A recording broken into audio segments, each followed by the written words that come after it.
Okay, folks, so welcome to our today's nature writing.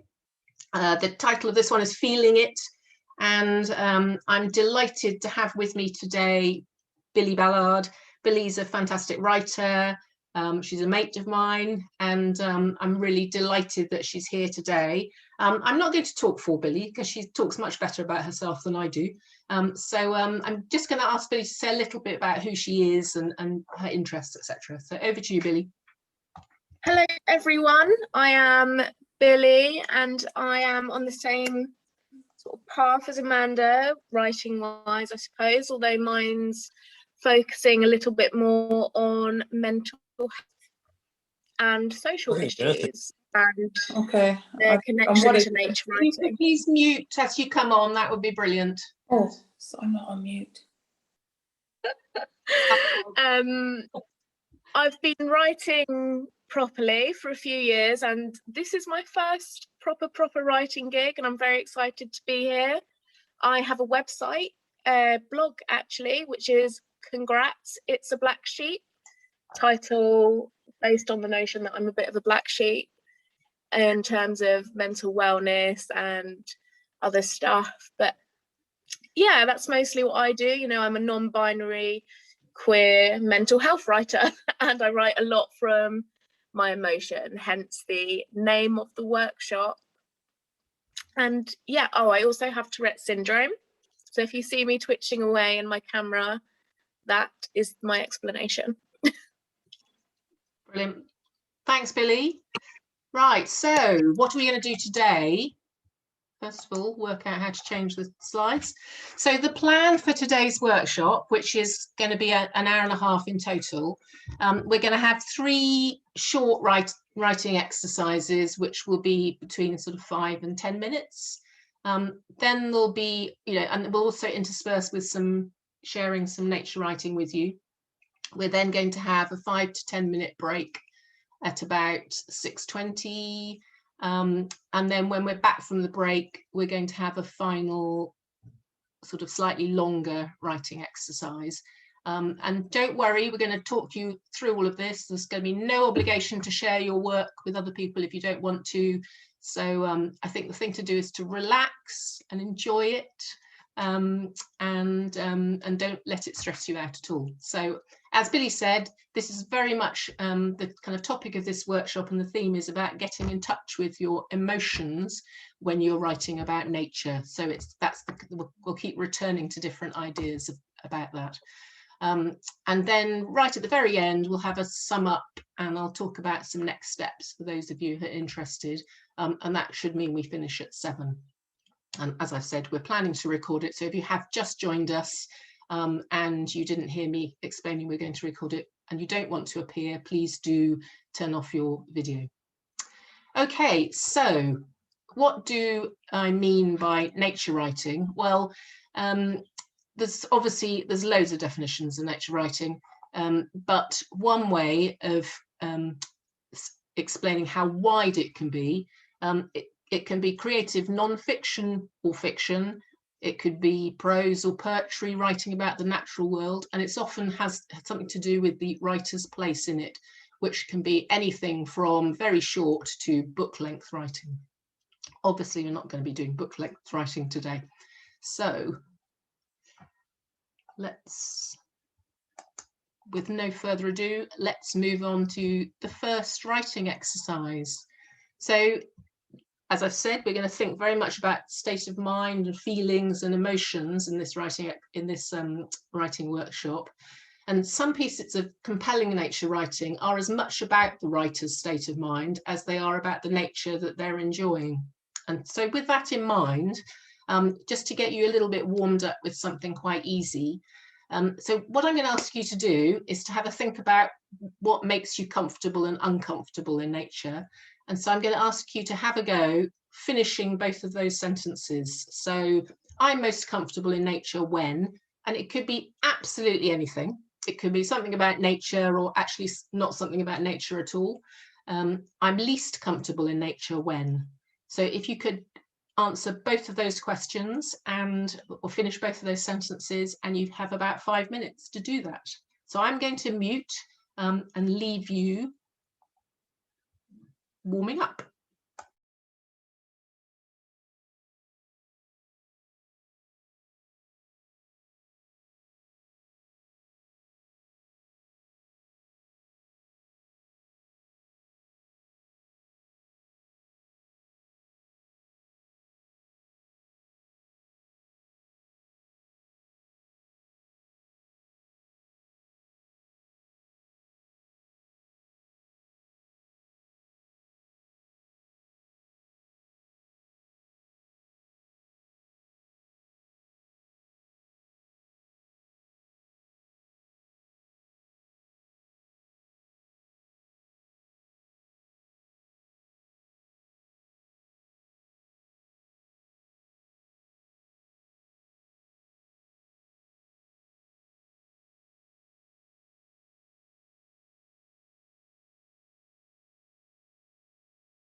So you've got about a minute to finish off.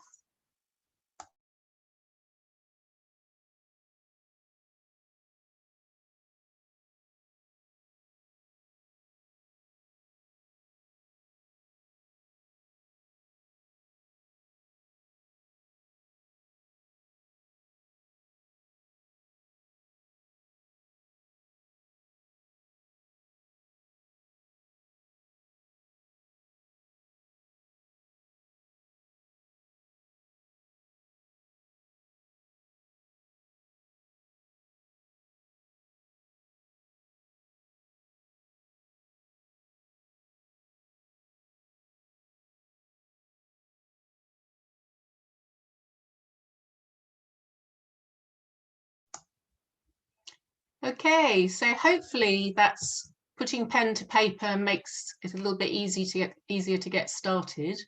For those of you who joined since I was last talking, it might have been a bit weird to join and then find nobody else was speaking. It's just so that we always mute it when you're doing the exercises so we don't disturb you. But welcome, anybody who's joined since then.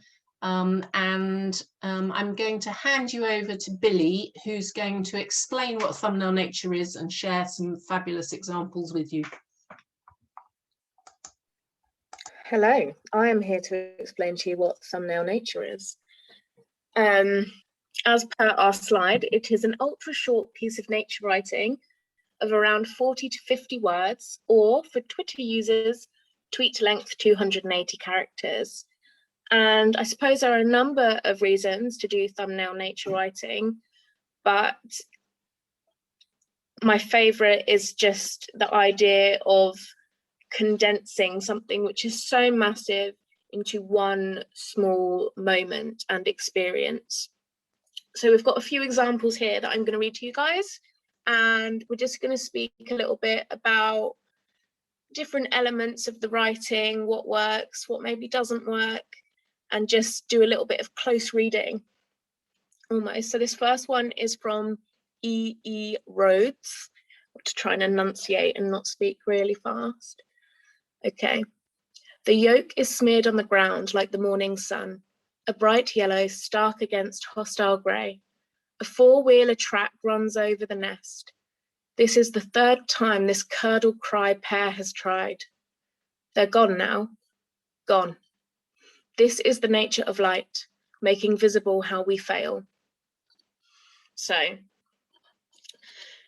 this one is, I think, quite a classic example of thumbnail nature writing. The sentences are a reasonable length. There's not really any strange grammar or anything unusual about it. You've got some lovely sentences. So the yolk is smeared on the ground like the morning sun.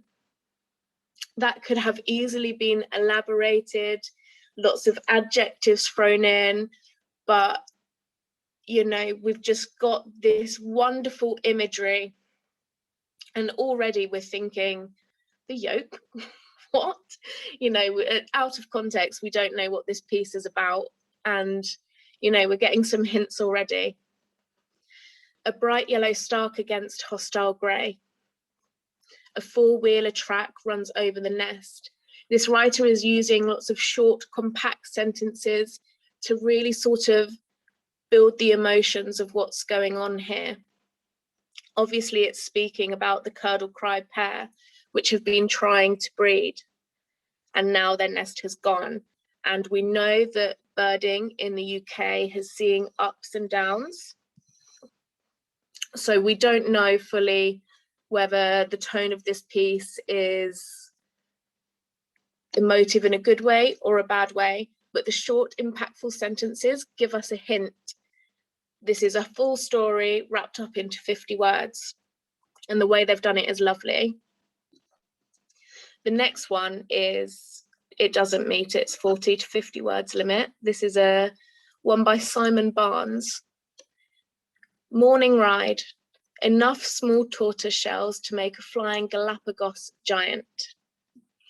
This is one of my favorite examples because I just enjoy the play on words, really. It's not really a play, but the Galapagos obviously is a giant tortoise, and this piece of writing is referring to the tortoiseshell butterfly.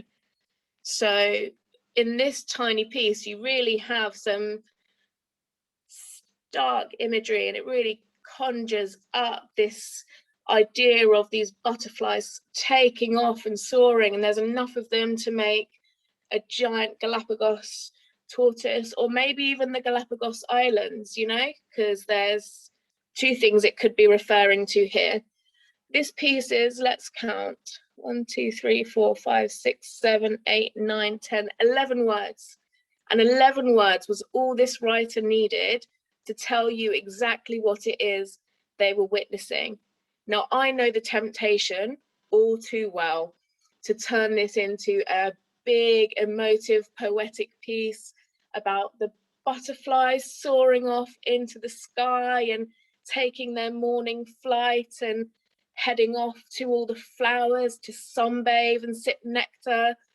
But, you know, the reader already knows that that's what the butterflies are going to do. And just by sort of insinuating how many of them there are, that imagery is made for us, that connotation is made for us. It's hinted at, it's showing, it's not telling. And it's using really, really clever description to do so. So you really don't need much. And Simon Barnes has proven that to us. Sorry, I've picked up a comb, I'll put that down. I like my props when I'm talking. All right, we've got our next one from Amanda. Give it a rest. I'm trying to bloody work here. When he isn't pestering mum for food, Teen Crow mooches on the roof, worries at the last few baby feathers on his chest, and shrieks through the open window. Face it, mate, it's time you left home, but we'll miss you.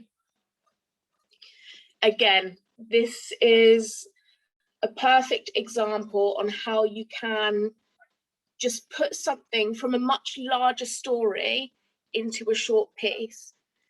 So here, and this is specifically done in the last sentence, which I love, Amanda. The face it, mate, it's time you left home, but we'll miss you. This tells us as the reader that this has been an ongoing thing. Amanda has been seeing this crow on her roof since, you know, it was a little baba, and now it's ready to go. And there's such a familiar tone in the writing, you know, give it a rest, I'm trying to bloody work. Like, Amanda has been here through the rearing of this little child crow, has endured the wailing, the shrieking, has endured everything that it has had to go through growing up. And even though it might be frustrating, you know, there's the whole start of the piece, the give it a rest, I'm trying to work. There's also a very clear sense of endearment, which has been done very subtly, very cleverly. You know, this doesn't need much. You could go on to explain, you know, this small crow has been with me for the past 6 weeks. I've watched it being fed by its father, by its mother. I've witnessed, but no, it's the key is in the insinuation. And the last one is mine. I didn't even consider that I'd need to read out my own work. Now I'm here doing it. I'm like, fine, let's go. Okay. Wet bark peeled from the trunk. A section of it was rippled like corrugated cardboard. It felt like a piece of paper left in a damp room overnight. The texture made my skin twitch, and I was disturbed by a wasp crawling from a deep black welt in the tree. Unlike the others, this piece, while it does stand alone, does not tell a wider story. This is focusing just on one very specific thing which is happening, and that is the tree. So what I've done here is to just sort of take what is exactly in front of me and describe it. And I edited this piece because originally it was about 90 words.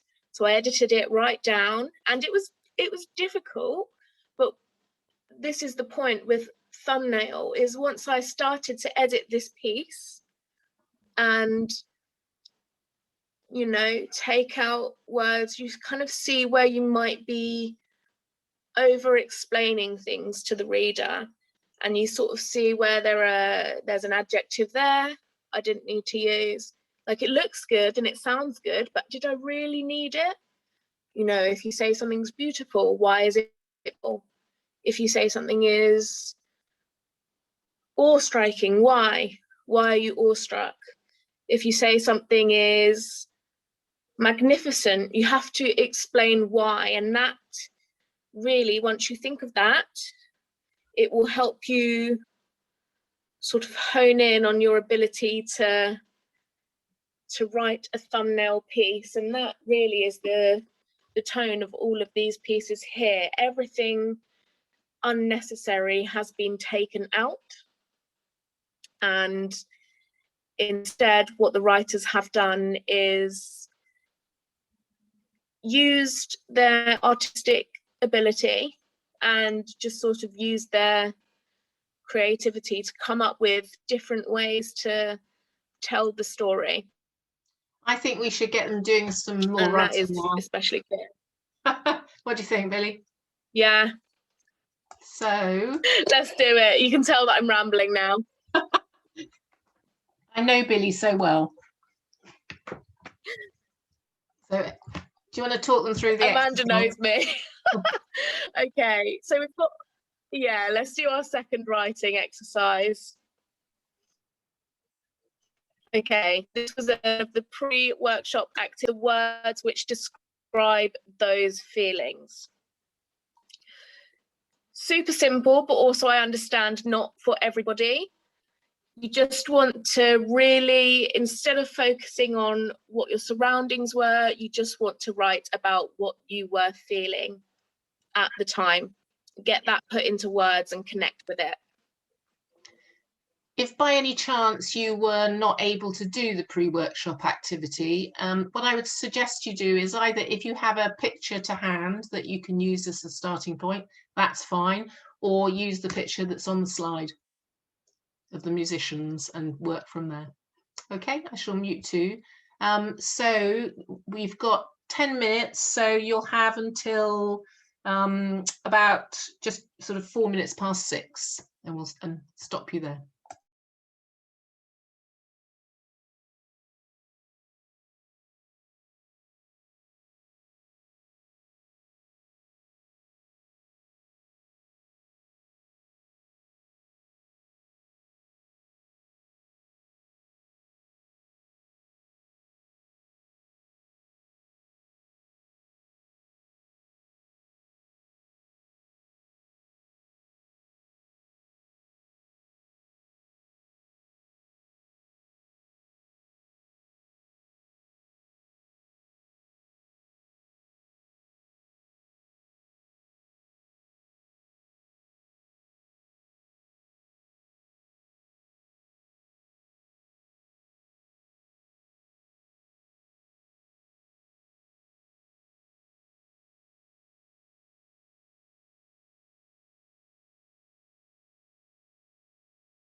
Hi guys, you've got about 1 minute left to finish up your writing there.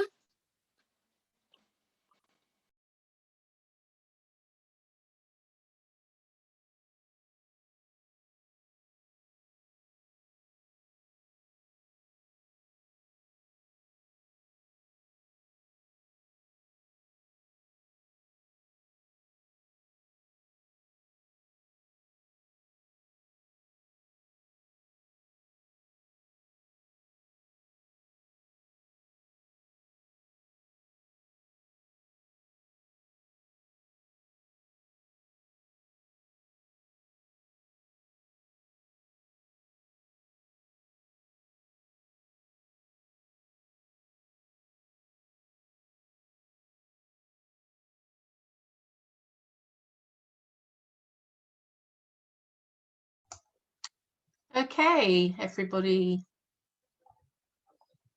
So what we were asking you to do for that exercise was to very explicitly talk about feelings, and we're going to talk about how you can do it implicitly later on. But hopefully, I mean, for some of us, writing about your feelings is not necessarily the easiest thing to do. There's plenty of nature writers who never write about their feelings, so it's worth a try. Like all these things, it's playing around with the ideas and trying some different things.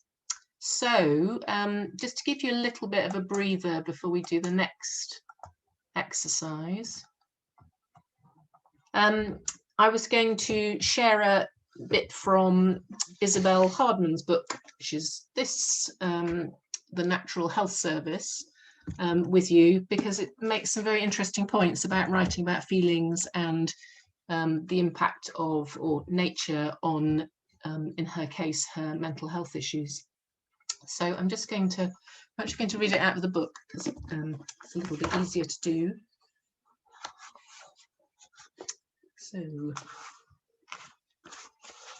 I said which read out of the book. I had the page, and of course I can't find it now. There's a special hit that you get when you're flower hunting, especially for unusual plants or ones that, like orchids, have a special cultural cachet. Orchid delirium isn't so much an obsession as an addiction, but it's one that leaves me feeling quite a bit stronger and calmer, even on days when my mind is trying its best to be bad. Firstly, you have to get your eye in so that you have a chance of spotting some species. Your common spotteds, early purples, and greater butterflies are all very well as you can see them at the other side of a meadow. But some of their family members are a little more coy. This means you have to be completely fixated on the ground in front of you, and even then you can overlook a specimen. Such concentration is naturally a distraction from the mad stuff that's trying to get your attention. And as it is eventually rewarded with a discovery, it's easy for your mind to start latching onto it as an enjoyable habit. Part of the reason I chose that extract was because I think it makes some interesting points about the author, Isabel Hardman. I don't know if you know of her. She's the assistant editor of The Spectator. She's one of those kind of hyper successful people who seem to turn their hands at a lot of different things. So she both writes about politics, very successfully and award-winning. She writes about nature. That book was shortlisted for the Wainwright Prize, or longlisted for the Wainwright Prize. She seems to turn her hand to a lot of things and is very successful. And I thought it was very interesting, the kind of conflicts that are picked up in here around the different ways that you experience nature and write about them. So obviously, well, those of you who were at our last workshop, we talked a lot about mindfulness in nature writing. And as a botanist and birder myself, I know that there are lots of different ways that you can experience plants. You can enjoy everything that you see around you, enjoy the beauty, enjoy finding new things. Or I also know botanists who it's all about finding new things, or people who are like Isabel, fairly obsessed with orchids. And she's describing there finding the orchids, and I think it's quite interesting because, you know, she talks about how satisfying it is when you do find them, but what about when you don't? So it's an there's a sort of possible conflict there. The same with birders. Obviously, you have people who enjoy watching birds, and then on the other hand, there are twitchers. I have twitched myself a while ago, but it's not the most therapeutic of hobbies, has to be said. And I suppose people write do fantastic nature writing about the kind of more mindfulness approach to nature watching of all different sorts of parts of nature, and they also write brilliant stuff about, you know, obsessions with different sorts of nature. But I thought it was quite, you know, in this particular thing, and she uses some possibly quite controversial words, which not everybody will feel comfortable with. It's a very interesting book. I took away from it, I don't know, I wasn't entirely sure that she, in her experiences of nature, whether she necessarily found out and written about nature which was most likely to help her, but who knows. It's a brilliant book, and I would really encourage you to read it if you haven't. But yeah, so, and it'd be interesting to hear what you think about it. So let's move on to the next exercise. So once again, as Billy said, take yourself back into when you were doing your pre-workshop activity, and this time what we're asking you to do is to think about how you can include in your nature writing, you can hint at your feelings without explicitly referencing them. So, and I thought actually Billy's piece of Thumbnail Nature, where she talked about the wasp crawling out of the dark welt, and that was a really nice way of doing that. It gives you a feeling without her saying how she was feeling at the time. So this is a little bit more subtle, possibly will take a little bit more time to think about, but you've got about 10 minutes to have a first go at that. So we've got until 6:20 to do that. If you do have any questions, obviously pop them in the chat and I am answering them as we go along.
Okay, you've got about half a minute to finish off.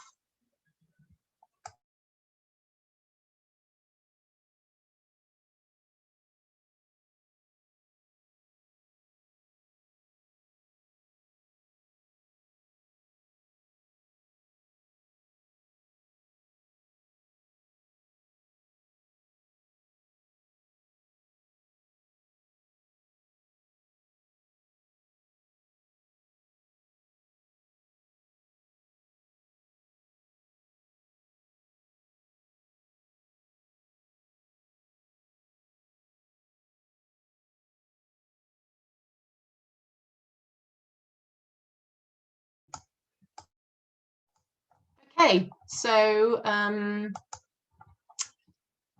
you should now have in front of you quite a lot of writing, and it's probably the ideal moment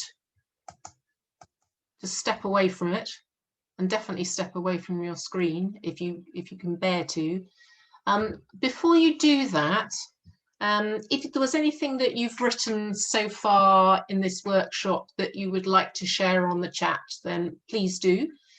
If you have any questions that you want to share on the chat, please do that too. I have been trying to answer questions as we go along, and Billy and I will carry on doing that. But do go off, make yourself a drink, have a little relax, and we will start again at 6:30. So look forward to seeing you then.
So you're all popping back on screen. Welcome back, everyone. I've had a lovely time reading through everything on the chat, but I'm going to hand over to Billy, who's going to pick out 2 or 3 things to read out. Yes, and guys will need to bear with me. I'm actually doing this on my phone. So I'm going to have a quick hunt through and pick a couple to read. Okay, so we'll start with this one by Angie Holden. In the side lawn there is a hollow, a little larger than my thumb. Yesterday, before the grass was cut, there was a large flat toadstool, creamy white. The cap has been taken off by the mower blade, but the stalk has been hollowed out deliberately, just as I have. The work of a gastropod, the slimy trail evident in the afternoon sun. I think that's pretty excellent. Okay, I'm going to go with this one. What upsets me in nature?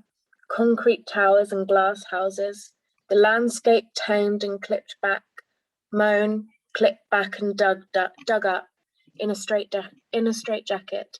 Oh, how she must mourn. And then we've got a sentence. Nature in loveliness, nature in truth and edginess. And I'll pick one more here. Today there is a cooler breeze stirring the branches of the ancient ash beside me, a muted mist suspended over the river. There is still a closeness in the air, subtly shifting, moist film on face, still in summer's grip. Summer is wary. Birds song sporadic, the faint tickle of gold crest and the lethargic coos of a distant dew.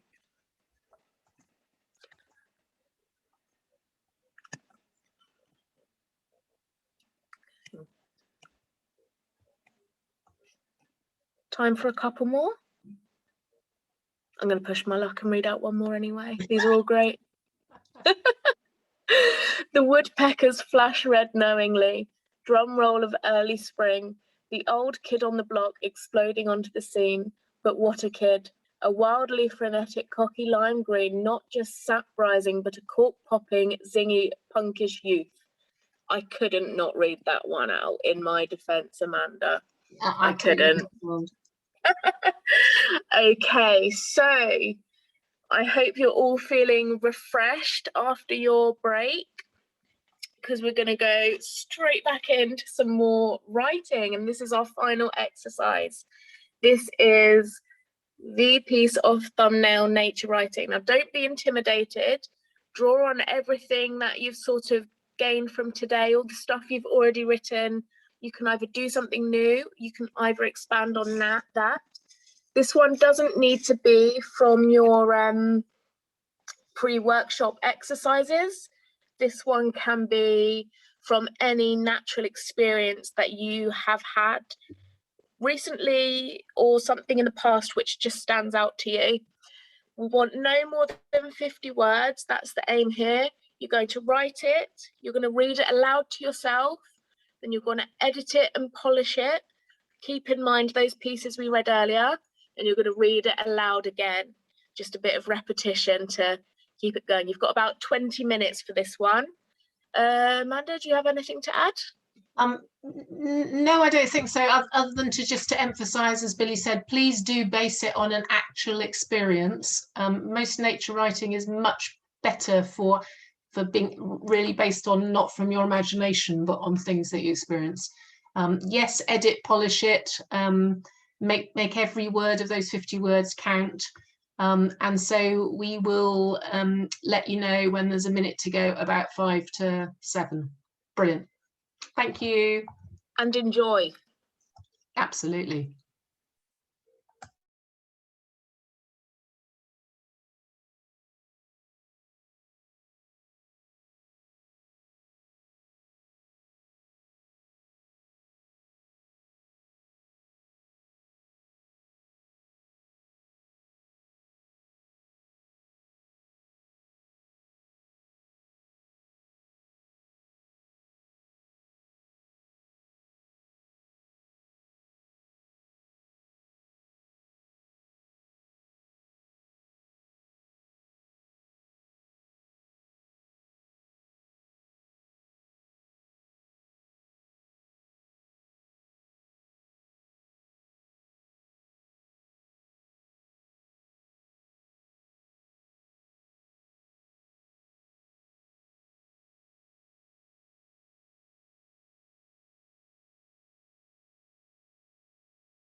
So you've got about a minute to go.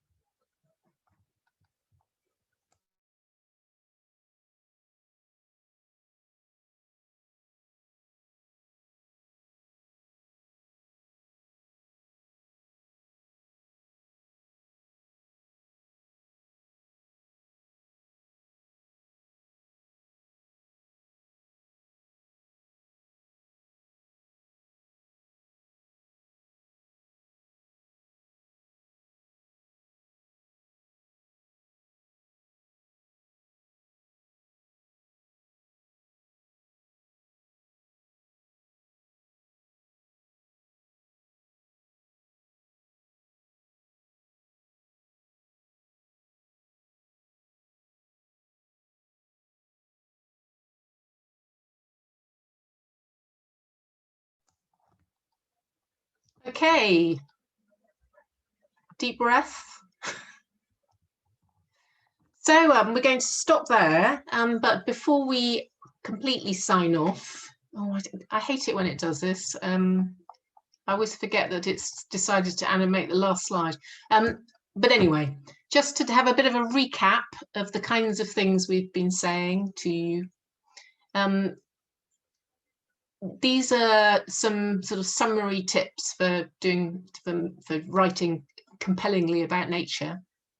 I would really encourage you to root your writing in the moment of experiencing nature. It always feels more powerful if the details are authentic and believable. We talked a lot today about feelings, and I think it makes a lot of sense to accept that your feelings do affect your nature writing, even if you think they don't. They probably come through in the kind of language and the words you use. So you might write implicitly about your feelings without even realizing you are, or you might explicitly write about your feelings. But either way, I would encourage you to embrace them. And then something that I drone on about at every one of these workshops, which is don't underestimate the importance of editing. And certainly when I started nature writing, it never occurred to me how much time it was worth committing to editing. It's so tempting to write something and think, yeah, that's brilliant, fantastic. And then you read it through, you read it out loud, and you think, not so sure, actually. It could just be, I could just tweak this, and then you can take something from being 90% fabulous to 100% fabulous. So really put in the time to do that. And this sounds extreme, but you might want to spend a third of your time doing the writing and then 2/3 of your time editing that writing afterwards. So even though some of you have already put up beautiful bits of thumbnail nature, I would still really encourage you to spend more time going through them, making sure that every single one of those 50 words counts, and you need every single one of them. And I can't overestimate that. So, and just what next? So, as most of you done this before, are used to this, we would love to see your thumbnail nature, and if you would like to share that with us, and so it's on the subject obviously is feeling it, because that's what we've been writing about today.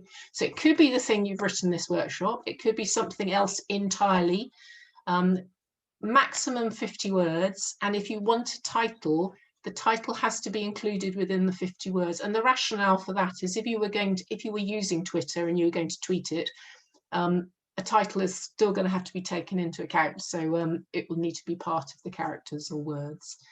So if you'd like to send your final polished, very edited version to me, then please do so by midnight tomorrow. I like putting midnight because some people do send it to me at 1 minute to midnight, and that's just so exciting. Well, I guess obviously I'm not awake then. I get up the next day and there are some things that arrived in the middle of the night, and that's fabulous. And unusually this time we have a prize. So what I'm going to do after you've all sent them over is I'm going to ask Billy to choose one of the pieces of writing that we've received. And the lovely Stephen Moss, who's, if you don't know Stephen Moss, you need to. I know some of you do, Vanessa, don't you?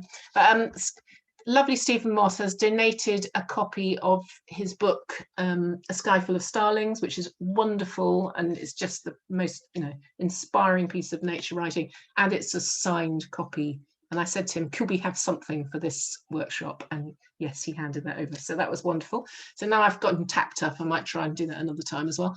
But anyway, so that will be a prize for one of you, lucky person. And if you don't win it, then buy it anyway. It's so good.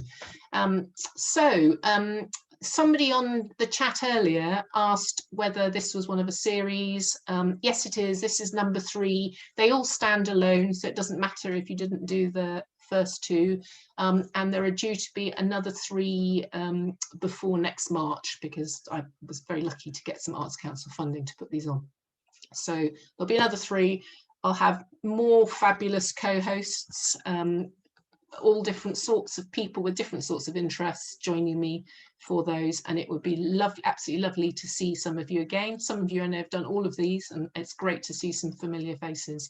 But anyway, I'm just going to finish off by saying thank you so much for coming and joining us, and thank you so much, Billy, who's been a very entertaining co-host. We've had a lovely time working on this. We can't hear you, Billy, but it'd be nice. Let's hear your voice at the end. Yes, Yeah. yes, I'm here. It's been great. Thank you, everyone. And awesome writing. Get those polished and sent to Amanda. 100%. Yeah, thank you. And I shall enjoy sharing them with Billy. And when all of the ones we receive, we'll go through them and select some to appear in an online anthology that the London Wildlife Trust will publish for us on their blog. So so you'll be published if you haven't already been published. Anyway, thank you again. Have a lovely rest of your evening. I'm going to go and pour myself a glass of wine, and look forward to seeing some of you again. Take care. Bye bye.